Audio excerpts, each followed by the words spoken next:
नमस्कार, मी गणेश तुकाराम शिंदे आपणा सर्वांचं आपल्या अन्न या यूट्यूब चॅनलवर स्वागत करत आहे.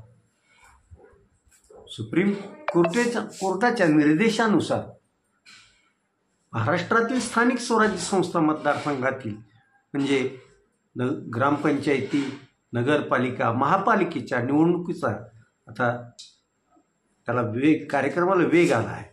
त्यातीलच एक भाग म्हणून महाराष्ट्रातील ग्रामपंचायतीच्या सरपंच पदाच्या आरक्षणाची सोडत धाराशिव जिल्ह्याची काल प्रत्येक तालुक्याच्या ठिकाणी पार पडली. 621 धाराशिव जिल्ह्यातील ग्रामपंचायतीतील जवळपास 312 ते 15 ह्या ग्रामपंचायती महिलांच्या विविध प्रवर्गासाठी राखीव असणार आहेत आणि 50% महिला आणि 50% पुरुष असा जिल्ह्याचा कारभार पुढील काळात चालताना आपल्याला दिसणार आहे. अनेकांना आपल्या गावचं सरपंचपद खुल्या गटात असावं असा जे पहिल्यापासून राजकारणात आहेत अशी मराठा समाजातील आणि याच्यातील मंडळी मनात मांडे मांडत बसली होती. तर जी आता नवीन राजकारणात आलेली ओबीसीची फळी आहे त्यांना आपलं गाव हे ओबीसी प्रवर्गासाठी सुटावं असं वाटत होतं. पण काल जी सोडत झाली त्यात अनेकांच्या मनात असलेल्या इच्छा काही पूर्ण झाल्या नाहीत. त्यांच्या डाळी काही काल शिजल्या नाहीत. त्यामुळं साहजिकच अनेकांच्या चेहऱ्यावर निरुत्साह तर बऱ्याच जणांच्या चेहऱ्यावर उत्साह असल्याचं वातावरण काल त्या तहसील कार्यालयाच्या प्रांगणात दिसत होतं. धाराशिव कळंब विधानसभा मतदारसंघात तसं कळंब तालुक्यातील पूर्ण गावं आणि धाराशिव जिल्ह्यातील तुळजापूर मतदारसंघात जोडलेली 72 धाराशिव तालुक्यातील गावं वगळता उर्वरित गावं अशी गावं येतात. एकूण पाहता या दोन्ही तालुक्यात ग्रामपंचायती किती आणि त्याचं काय झालं हे पाहूया. कळंब तालुक्यात 92 ग्रामपंचायतीचं आरक्षण हे झालं. त्यात 46 ग्रामपंचायती या महिलांसाठी वेगवेगळ्या त्यांचे मग ओबीसी असेल, अनुसूचित जाती असेल, जमाती असेल, खुला प्रवर्ग असेल यासाठी राखीव राहिलेला आहे. तालुक्यात इटकूर, मसा खंडेश्वरी, येरमाळा, दहिपळ, वाघोली, मोहा, खामसवाडी,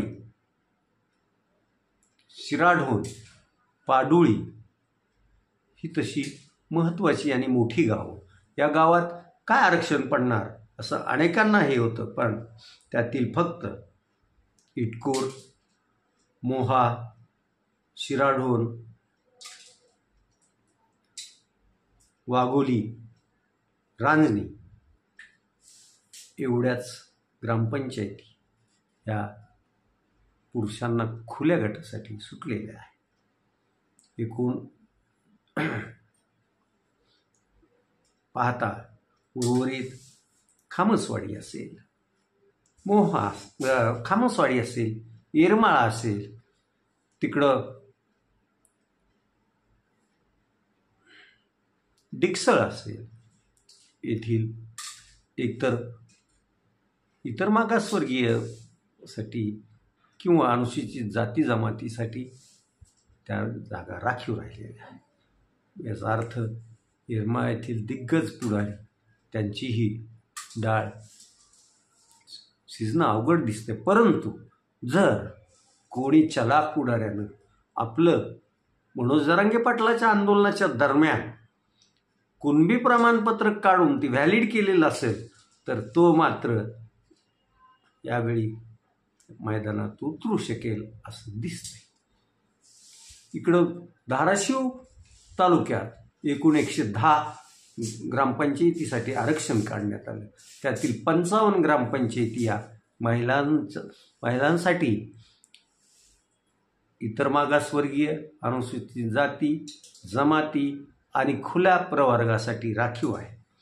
या तालुक्यात तसं पाहिलं तर तीर, ढोकी, कसबे तडोळे, येडशी, आंबेजोळगे, उपळा, वाघोली, परत वडगाव सिद्धेश्वर, बेंबळी अशी मोठमोठी गावं आणि तालेवार पुढाऱ्यांची गावं. पण इथंही बऱ्याच जणांना आपलं गाशागुंडाळ किंवा आपलं पॅनलसाठी काम करून पॅनल निवडून आणावं लागेल असं चित्र दिसतंय. धाराशिव जिल्ह्यातील कसबे तडोळे, वाघोली, आंबेजोळगे, ढोकी, समुद्रवाणी ही गावं खुल्या पुरुषांच्या प्रवर्गासाठी असणार आहेत. त्यामुळं यातल्या ढोकी, कसबे तडोळे आणि वाघोली चुरशीची लढत होणार हेही तेवढंच खरं. त्यामुळं आता पुढं कोणती नेते रणनीती आखतात, कशा प्रकारे कुणाशी युती आणि आघाड्या करतात यावर पुढची गणना असणार आहे. 1 जुलै 2025 ही मतदार यादीसाठीची डेडलाईन आहे आणि तिथपर्यंत ज्यांची नावं मतदार यादीत असतील ते सर्व या मतदानासाठी पात्र असणार आहे. आज आपण धाराशिव जिल्ह्यातील धाराशिव आणि कळंब या 2 तालुक्याचा आढावा घेतला. उद्या यावेळीच आपण वाशी आणि भूमचा आढावा घेऊ. सकाळच्या व्हिडिओत तुळजापूर ड्रग प्रकरणी चुकून 15 नोव्हेंबर असा तारखेचा उल्लेख झाला आहे. तो 15 नोव्हेंबर नसून 15 फेब्रुवारी आहे आणि तो तसा आपण सर्वांनी दुरुस्त करून घ्यावा. ही झालेल्या चुकीबद्दल क्षमस्व. आज आपण इथंच थांबूया. आपण आपल्यांना हे यूट्यूब चॅनल सबस्क्राईब करा, लाईक करा आणि कमेंट्स पण नोंदवा. धन्यवाद.